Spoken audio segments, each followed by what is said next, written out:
आज पूरे देश में 78वां स्वतंत्रता दिवस बड़े धूमधाम से मनाया जा रहा है। इसी कड़ी में आज हरियाणा के पूर्व गृह मंत्री अनिल विज ने अंबाला कैंट के सुभाष पार्क में नेताजी सुभाष चंद्र बोस को नमन किया।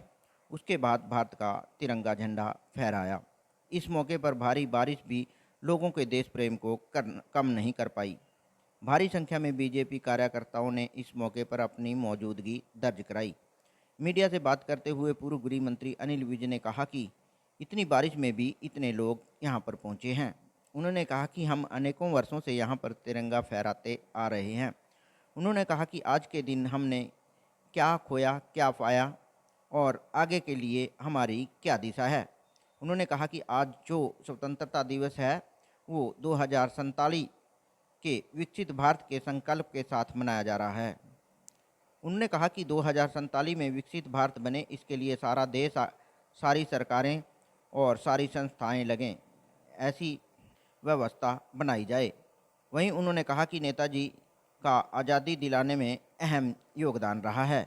उन्होंने कहा कि अंग्रेज सरकार जिसका कभी सूरज नहीं डूबता था, उसके खिलाफ सेना बनाकर सशस्त्र युद्ध करना ये नेताजी ने किया।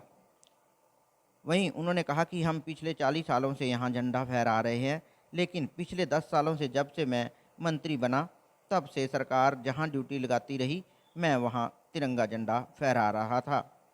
उन्होंने कहा कि इस बार भी सरकार ने पूछा कि आप कहाँ झंडा फहराएंगे और मेरे कार्यकर्ता चाहते थे कि मैं अपने कार्यकर्ताओं के साथ अंबाला कैंट में झंडा फहराऊं। मंगलदायक जय हे भारत भाग्य विधाता, जय हे जय हे जय हे जय जय जय जय।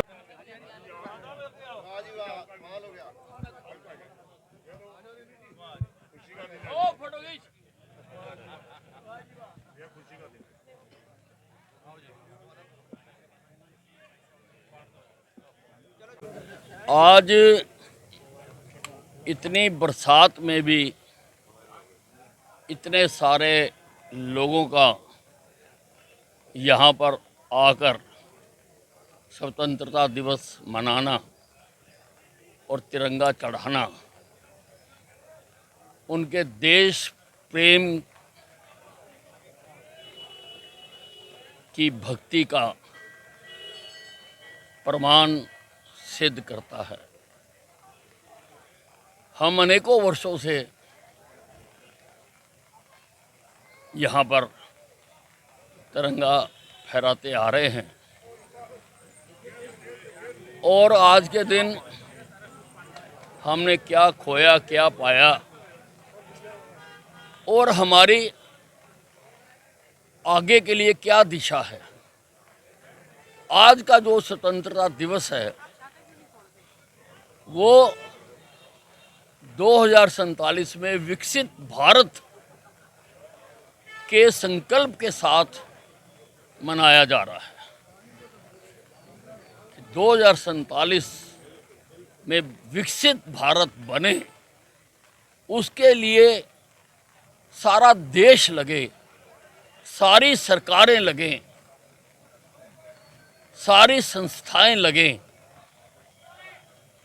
ऐसी नीतियां बनाई जाएं कि ये जो सारी समस्याएं हैं, बेरोजगारी है, भुखमरी है, इनसे मुक्ति मिले, अच्छा इंफ्रास्ट्रक्चर मिले, अच्छी व्यवस्था मिले, ऐसे कानून बनाए जाएं कि लोगों को किसी क्षेत्र में कोई दिक्कत ना आए, शिक्षा पद्धति में सुधार हो, ऐसे सब काम किए जाएं कि हम भी विकसित देशों की श्रेणी में आ सकें।